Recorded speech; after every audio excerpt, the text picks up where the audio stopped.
योनि मिली है ना, तो अब मैं इसे व्यर्थ नहीं करूंगा। अब तो मैं केवल भगवान के भजन ही करूंगा। अब पिताजी कह रहे गायत्री मंत्र याद कर लो, और पिताजी कह रहे, और यदि मैंने गायत्री मंत्र याद कर लिया ना, तो पिताजी घर घर भेजने लगेंगे पूजा पाठ कराने को, तो मेरी जिंदगी ऐसी ही कट जाएगी, मानव की योनि ऐसी ही चली जाएगी। इसलिए जब पिताजी गायत्री मंत्र याद कराते ना, तो भरत जी कहते कि हमसे याद नहीं हो रहा, हमसे गायत्री मंत्र याद नहीं हो रहा है। अब धीरे धीरे समय व्यतीत हुआ, पिताजी का भी देहांत हो गया। अब दो भाई हैं, बड़े हैं, कहते हैं जब कोई कार्य ना करो ना, तो घर में सभी बेकार समझ लेते हैं, ये किसी काम का नहीं है।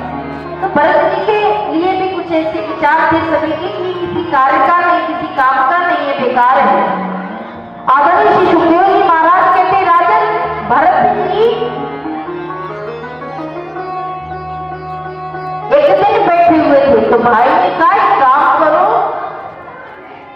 खेतों में जाओ और जाकर के बताया कि यहाँ पे कुछ ऊंची भूमि है, इसको थोड़ा सा नीचे कर दो और ये नीचे वाली थोड़ा सा ऊंची कर।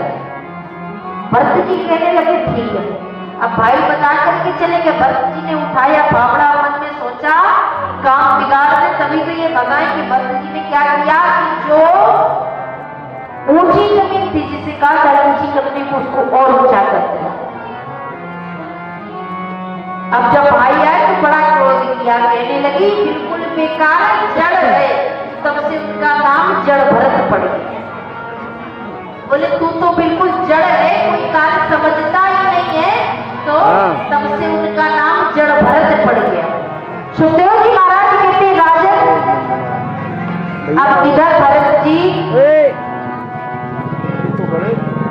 नहीं, गणेश तो नहीं आ पाएंगे, वो एक धूपबत्ती ला के जो मच्छर वाली थोड़ा को घर से भगा दिया। दोनों भाई जब भरत जी घर से भाग गए, चले गए, जंगल की ओर गए, जाकर के भगवान के भजनों में लीन हो गए। एक दिन ऐसे थोड़ा भ्रमण करते करते आगे जाने लगे, तो वहां पे भरत जी को एक डकैतों का राजा था, जिसकी कोई कभी संतान नहीं हुई। उसने भद्रकाली मैया से कहा था कि माता मेरे यदि कोई संतान होगी तो मैं आप यहाँ एक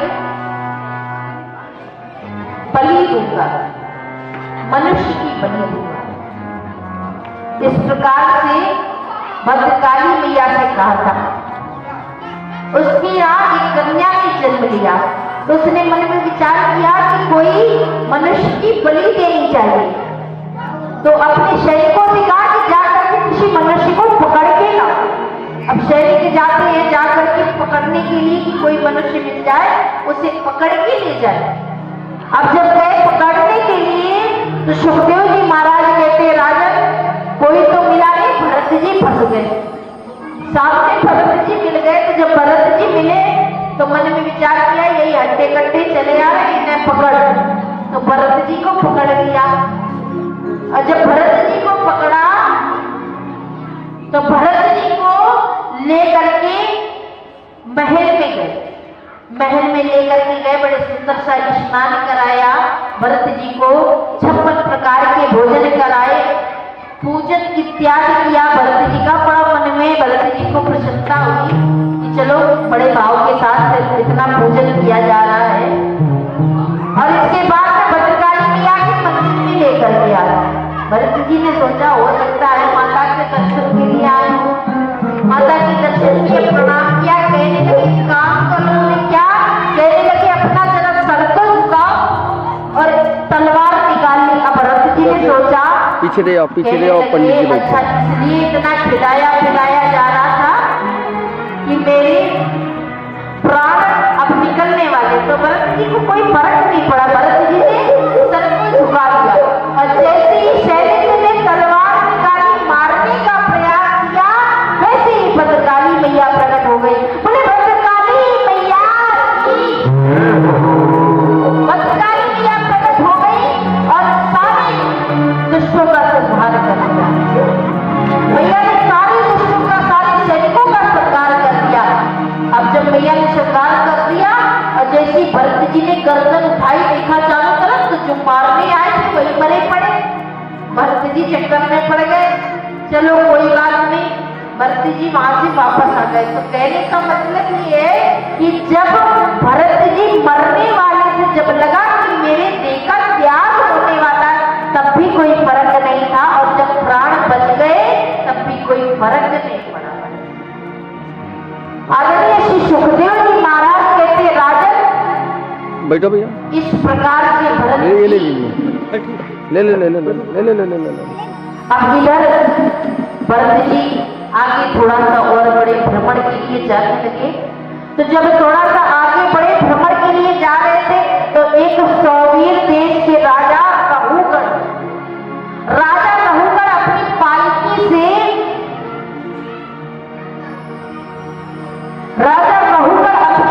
से, कपिल मुनि के आश्रम में सत्संग के लिए जा रहे थे। अब जब सत्संग के लिए जा रहे थे, तो 4 कांवर होते हैं जो कि पालकी को उठा के चलते हैं। तो 4 कांवर थे, पालकी उठा करके चल रहे थे, जिसमें से एक कांवर बीमार पड़ गया। रघुवर राजा ने कहा कि एक काम करो, ये बीमार पड़ा, लेकिन हमें तो सत्संग में जाना है, विलंब हो रहा है, तो एक काम करो कि यदि कोई दिखे तो उसे पकड़ लो। अरे ये हमारा राज्य है, या जो भी दिखे उसे पकड़ लो और हमारी पालकी को सत्संग में लेकर के चलो। अब सभी कांवरों ने देखा, चारों तरफ कोई दिखा नहीं, उधर से भरत जी चले आ रहे थे। तो मन में विचार किया, यही हड्डी कट्टी है, चले आ रहे, इनको पकड़ लिया जाए। भरत जी को फिर से पकड़ लिया गया। अब भरत जी को पकड़ा, कहने लगे, राजा नहुगण है जो कि कपिल मुनि के आश्रम में जा रहे हैं सत्संग के लिए, एक कार्य करो, इन्हें लेकर के चलो, हमारे जो एक कार है वो बीमार हो गए हैं। भरत जी ने कहा ठीक है, कोई बात नहीं। भरत जी ने पालकी उठा ली। अब चारों कहार सभी जाने लगे, पालकी लेकर के नहुगण राजा के भरत जी आगे आगे चल रहे। संत का एक स्वभाव होता है कि जब वो चलते हैं ना, तो धरती पे देखते हुए चलते, कहीं कोई चींटी, चुनमुन या कोई कीड़ा हमारे पांव में दब करके मरना। भरत जी भी नीचे देखते हुए चल रहे थे कि कहीं कोई मर ना जाए मेरे पांव के नीचे आ करके। तो भरत जी जब पालकी लेकर के चल रहे थे, नीचे देख रहे हैं, तो जैसे ही कोई चींटी आती या कुछ भी आता, तो भरत जी उछल पड़ते। अब जब भरत जी उछलते, तो जो नहुगण राजा है उनके सर में पालकी लग जाती। जब पालकी लगती तो बड़ा क्रोध में आते, कहते अरे कौन है, अरे मेरे सर में पालकी लगी, सही से चलो ना, ठीक से चलो ना।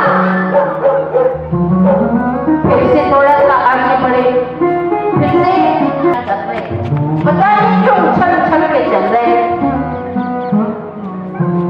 सभी ने कहा, तो नहुगण राजा ने कहा कि अरे भैया ठीक से चलो, जल्दी चलो, हमें सत्संग में जाना है।